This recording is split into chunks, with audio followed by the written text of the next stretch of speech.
Hey everyone, it's Tim from Linessa Farms Specialty and Heirloom Livestock. Thanks for joining us again today. So the days have started to get a little bit shorter and we're coming into that time of year where we're going to be breeding our sheep and our goats. It's an important time for you to understand everything there is to know about breeding stock, specifically teaser rams and bucks and regular rams and bucks. We're going to talk about that today. And we're also going to talk about one valuable tool that you're going to want to know everything about so you can utilize it on your farm to help time your birthing process a whole lot better. You know, raising sheep and goats can be difficult, but it doesn't need to be if you educate yourself properly. Stay tuned to find out more.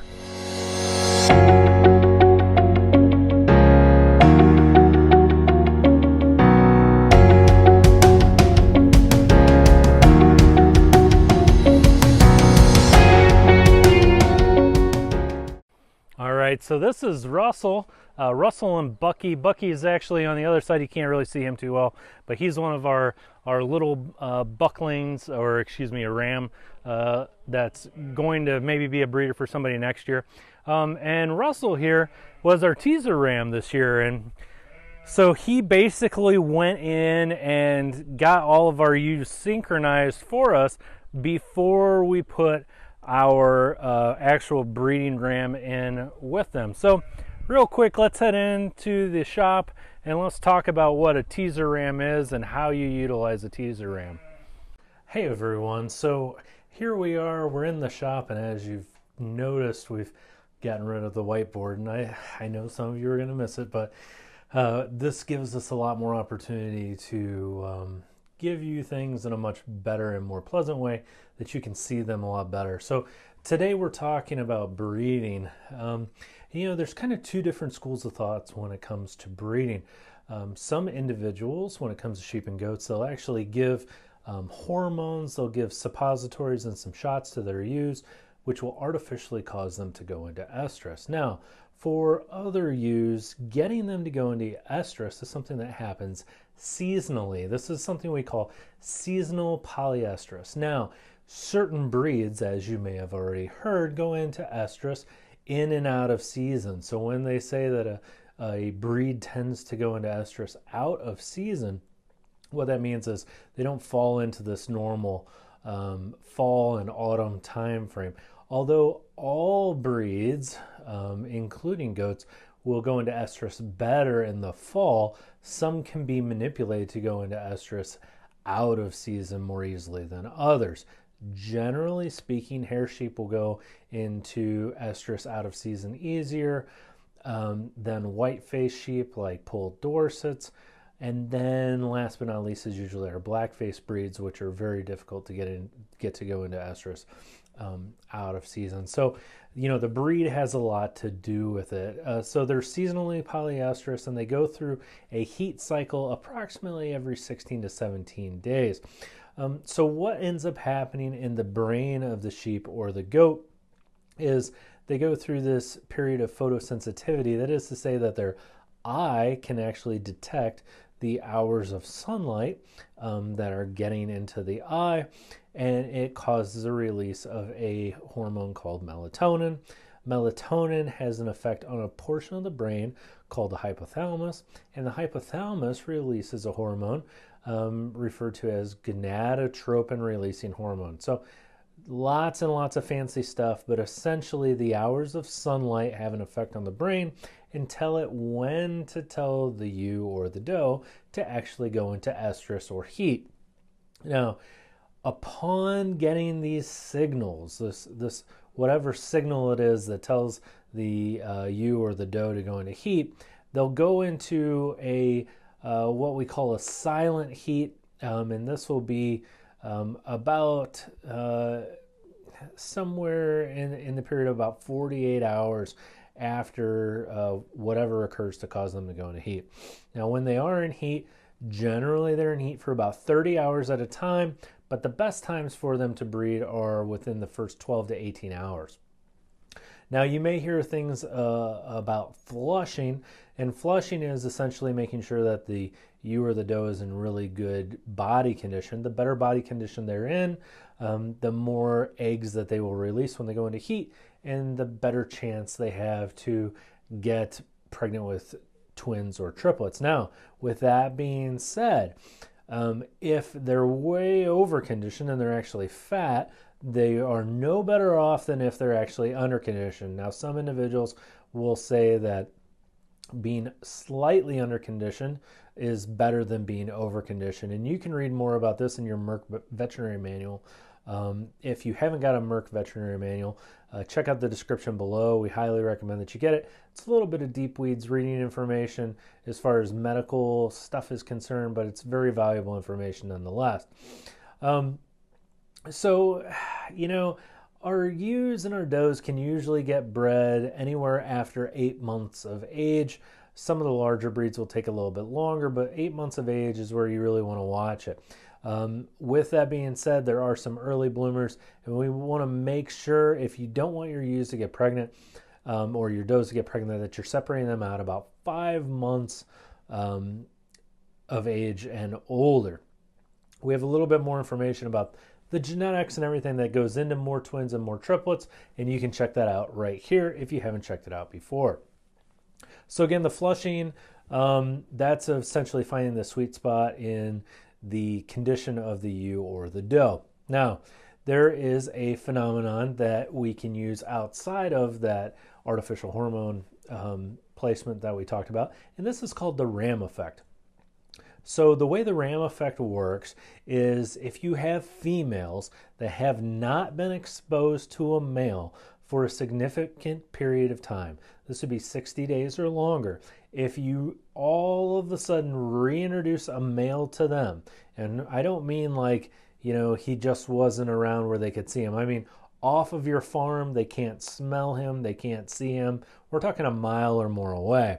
If you bring that ram or that buck back to the flock of ewes or does, it can cause them to go into estrus a little bit earlier. Now, this isn't going to make them go into estrus completely out of cycle, you know, months and months early, but this can be effective in getting your ewes and does to go into estrus a few weeks earlier than they normally would. Best part about the ram effect is when you're bringing these rams in and they haven't been, or bucks in, we call it the ram effect, so don't get confused, this works for rams and bucks, but when you bring them back in, you're going to cause this synchronization with your females to where they should all, or a majority of them, should all go into heat or estrus around the same time. And this will pay you extreme dividends, especially for those of you that have 20 or 30 ewes or does on your property. And what will end up happening is it will time them together to where you'll be having most of your babies at the same time, as opposed to the traditional method where you just have the ram or buck in there with them all the time and they are just dropping babies indiscriminately. So here on our farm, what we do is we take a ram or a buck, and he may not be the one that we necessarily want to breed that year, but he's not one that we care if he gets someone pregnant or not. And we introduce him, and we have him in there with them for about 2 weeks. And what'll happen is 48 hours after you introduce this ram or buck, you're going to get what's called a silent heat. And this silent heat is going to be an initial heat that the females are going to go through, but the buck or ram won't actually detect it. After 5 to 6 days, you're going to have a few ewes or does that are going to cycle early. This is a very short heat, and it's very rare. I would say out of 20, you may have 1 or possibly 2 that would go into this short heat. And again, that's at 5 or 6 days.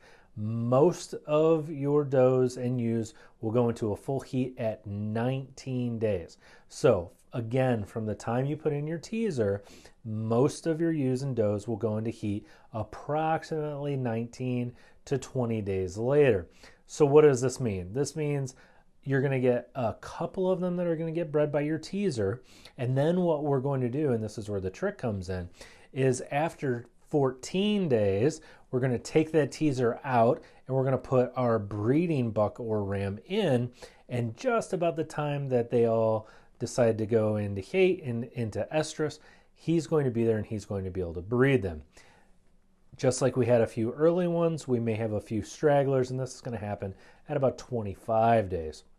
And this is where the few that didn't get bred will get bred. So why would we want to do this? Well, for one, we have the synchronization, so that's a benefit. The reason for putting in the teaser and pulling him and putting in the breeder is because when the bucks get turned loose or the rams get turned loose with these ewes and does, they tend not to eat very well. They tend not to drink very well. They're chasing the girls around, although the girls aren't necessarily standing for them, and they get wore down. They get sick. They lose body condition, and their sperm count goes down. So the benefit of getting that teaser in is you put him in, he runs very well, and then just about time for them to go into estrus, you bring in that healthy buck or ram, and he has a really good healthy sperm count, and he's able to provide more of a bang for your buck, if you will. Excuse the expression. So again, we want to get these females at the right body condition, and then we want our males healthy as well. And this is going to optimize our ability to get the most babies that we can possibly get. So again, very important to remember that this ram effect doesn't necessarily make them go at any time of the year. It just makes them go a little bit earlier than they normally would. Some questions that we get asked: can I use a goat to cause my sheep to go into estrus? Use a goat as a teaser for sheep? Can I use a sheep as a teaser for goats? You can. There's mixed information on this as to actually if it works or if it doesn't. Some people swear by it. We personally don't do that here. Other questions that we get asked: vasectomized rams, vasectomized bucks. There is such a thing for those of you that want to spend the money. Some larger farms actually they own teaser rams and teaser bucks that have actually been vasectomized. So they still have the testicles, they still have the testosterone, the luteinizing hormone that's going to cause them to have that desire to breed, but they're not physically going to be able to due to the spermatic cord actually being either severed or crushed. So we don't mess around with that too much here. We just leave our intact ones in there, and if they happen to get them pregnant, then they get them pregnant, and so be it. So the very last thing that I want to talk with you about is a marking harness. So there's a benefit to using what's called a marking harness. And what a marking harness is it's exactly what it sounds like. A marking harness is something that is placed on the brisket, on the chest of the ram or the goat, and it's actually got a crayon on it. And that way when the ram or the buck mounts a doe or a ewe, he will actually place a colored mark on her backside by her dock and up the middle of her back, and that will let you know that she has potentially been landed and potentially been bred by a male. Generally speaking, the females will not stand for a male unless they are in estrus. So if they get a mark on their back, it's a pretty good signal that they have actually been bred. So what we'll do is we'll place one marker on our rams for various different times. We place one on our teaser to see if he gets any early. We place one on our main breeding so we can tell when he gets them. And then after a few weeks, after the main breeding cycle, we'll actually switch out the color, and that will tell us if any of those ewes or does got rebred for various reasons. Sometimes they don't take on the first run and they actually get rebred, but you always want to change out that color because nothing's worse than having a mark on a ewe's back and then having them remark them with the same color, and you can't tell, well, did they get rebred or did I miss this one, so on and so forth. So basically in breeding season, what we do is we go out there every day, we're paying attention to our ewes and to our does, and we're annotating if they have a mark on their back. We write down the date. It tells us approximately when they're going to have their babies. And then, of course, we want to pay attention to see if they've been remarked. So a lot of things for you to consider. But again, this is one of the cheapest, most effective ways that you can do it. Even if you're going to use the more traditional way where you run your bucks or your rams all the time with your ewes and does, a marking harness is still very beneficial because it will give you a very good idea of when your ewes and does have been bred, and you can just do the simple math to determine when it is that they should be lambing or kidding as you move forward in the future. And for those of you that have looked at our software, if you haven't seen that video, check it out here. If you want to check out that software, putting in the date that they were bred is very important because it will help schedule you out into the future and let you know what you need to do and when you need to do it. So with that being said, let's head back out to the pasture and take a look at a few more things. So there he is, that's Lunchbox, and you can see him. He's got that red harness on him, and you know, that doesn't, they're not all the same. Some fit on a little bit differently, so you're just going to want to follow the manufacturer's discretion when you're actually looking at the different harnesses that you can buy. We're going to attach the link in the video below that you can actually see the harness that Lunchbox has, but for all intents and purposes they all work fairly well. So there he is, he's got that marking harness on, and as you can see, it's on there to where it's firm, but it's got enough give to it where it's not going to rub them. We don't want to create any contact lesions or issues.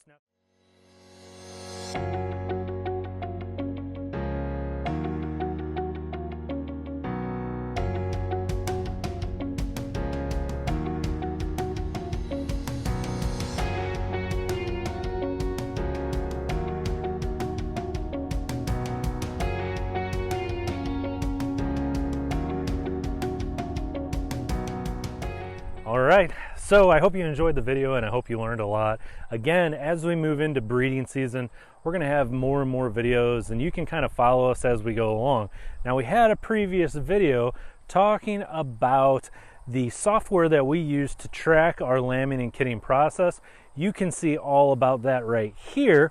If you haven't checked that out yet, please do. Very, very valuable information. So again, as we roll forward, we're going to talk to you more about the breeding process and what it is that you need to do to make sure that your ewes and your does, your rams and your bucks are very, very healthy, and you get the best process that you can possibly get as we roll forward into spring.